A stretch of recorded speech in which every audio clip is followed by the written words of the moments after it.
If you know the enemy and know yourself, you need not fear the result of 100 battles. We are now 5 hours and a half into day 3.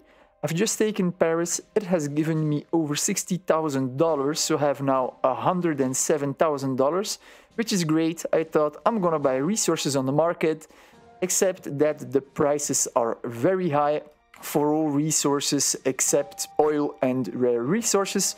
But I'm gonna wait till tomorrow. Tomorrow is day 4. A lot of players are gonna go AI, so a lot of resources are gonna come into the market. I've just split off here this stack. I split off one armored car to go to Bordeaux, because I'm gonna shell all units that are on the coastline with my cruisers, and I'm gonna basically take it up all the way around the coast here. And so this other stack of one armored car and 8 infantry, I'm just gonna send it along up to Nice. This way I can just, with my other artillery stack, which is here now marching into Lille, I can go from Paris to Auxerre, then Lyon, and I can go this way to Marseille without having penalty here in the mountains. This way I can take France fast. I've also been building a lot. I have now almost 3 level 2 industry. I'm prioritizing oil, rare resources and materials because those are the resources I need the most. My 2 ordnance foundries and tank plant are level 2, so I'm getting ready to produce the tank destroyers and SP artillery. Then next up is also upgrading my air factory, but I don't have the resources just yet, so I'm waiting. Same goes for research. Pretty much in the infantry branch there's nothing interesting for allies except for commandos, but those are not unlocked yet. These beautiful babies, I want to research them, but as you can see they are expensive, almost 3,000 goods, and the price of goods is extremely expensive at the moment, so I'll wait until tomorrow. I've already researched tank destroyer, so I'm good here. All air units, I'm good. I'm not gonna upgrade yet. As I said, I wanna upgrade my air factory first. And on navy, I'm just gonna keep it like that. I'm gonna keep destroyer, cruiser. This is a perfect combination for small maps. There's no need to go for aircraft carriers because I'm not gonna do big invasions, and I don't need battleships because they are more for larger maps and they are very expensive. I wanted to wait to take Paris so that I would even get more money, but we have Germany here. As you can see, there are some artillery marks here which I've noticed, so I checked out Germany, went to his profile, and if I go now over here, you can see he is in war with France. So basically, as soon as I started attacking, he did the same. A bit of pity, so I thought I'm gonna take this capital as fast as I can. I don't want any interference from Germany. I also have my first airbase on the French mainland in Le Havre, and I've got my first tactical bomber as well. Up north in my core provinces, I have made an airbase here in Edinburgh, and I'm now flying into target with my naval bomber. As you can see, they have a large range. From here in Edinburgh, I can control all of the north. So this is what I'm going to do. This whole area here in the north, I'm gonna keep it safe with naval bombers. Every dot here is a waypoint where the enemy needs to come obligatory. So I'm gonna put a naval bomber on each dot here to make sure that my cores are safe, because I'm a bit scared here with Canada that is friends with the northern states of America. I am the closest target. I really don't want to be attacked in the back while all my troops here are in France. That would be a big bummer and I don't want this. So if I can spot an invasion early on, that would be good. So basically here I'm gonna make a couple more naval bombers, and then here in the channel I've blocked it with a cruiser and a destroyer. I'm gonna do the same up here in the east of the channel to block out any German interference, and then I should be good on this front. I'm gonna try to take France and then Spain as fast as possible. I want to take most of Spain before he becomes AI, because then the AI is gonna take over and start attacking me. As you can see, I'm taking it easy. I am focusing on my economy.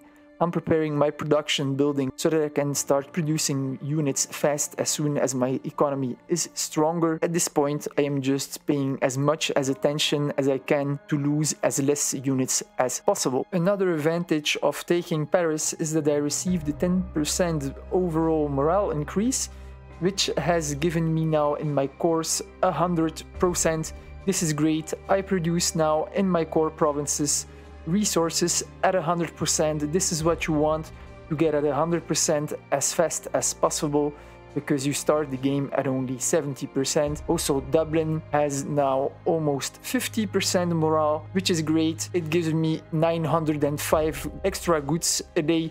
I need goods and I need lots of them. So I've got a sign here, supply drop. Reinforcements have arrived in Dijon. Conquer it before time runs out and collect your reward. You can either collect resources, which is very practical, or you can get blueprints. And the blueprints, you need to collect them to unlock superior research.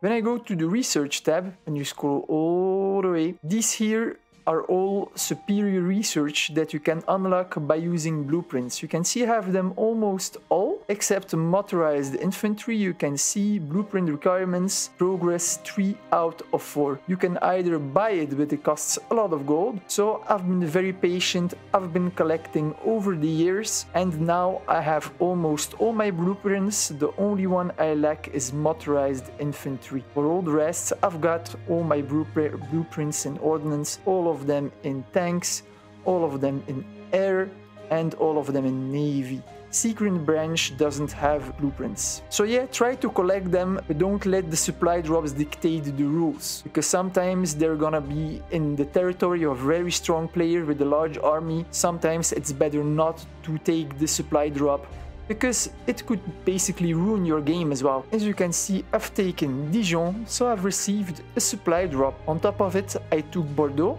so I received another 1500 goods from there. This is perfect.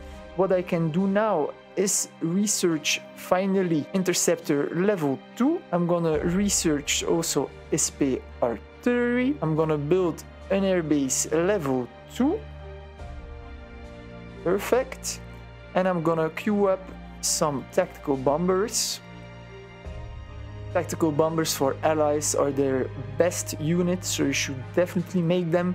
They are versus unarmored units, so I don't need to build rocket artillery.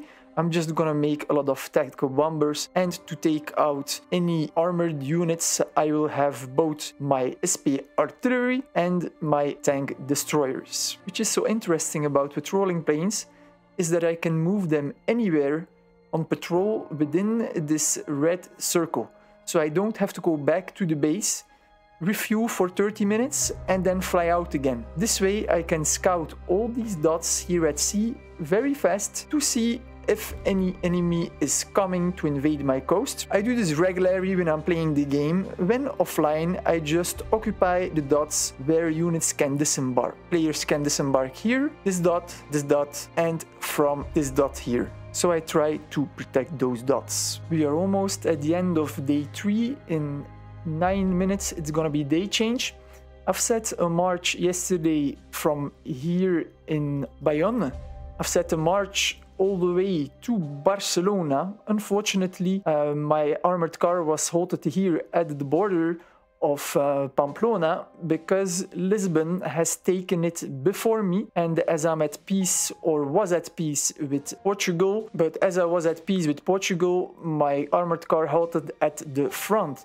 I wanted to take Madrid for 2 reasons. Firstly, I wanted to take it to get the money out of the capital before it turned AI, which is gonna be the case in like 8 minutes now. And secondly, I wanted to take the capital so that all the provinces that I took here in France would be prevented from rebelling, because as you know, from a capital you get a 10% morale increase, and so all my provinces would have stopped rebelling instantly. Just before day change here, I've managed to take Marseille and Lyon. I'm keeping my units in there for another couple of minutes so that they can't rebel. And then here I have one armored car a bit further from the front line in Auxerre. As you can see, it's not on the center point. Why not? Because one armored car is not enough to stop it from rebelling.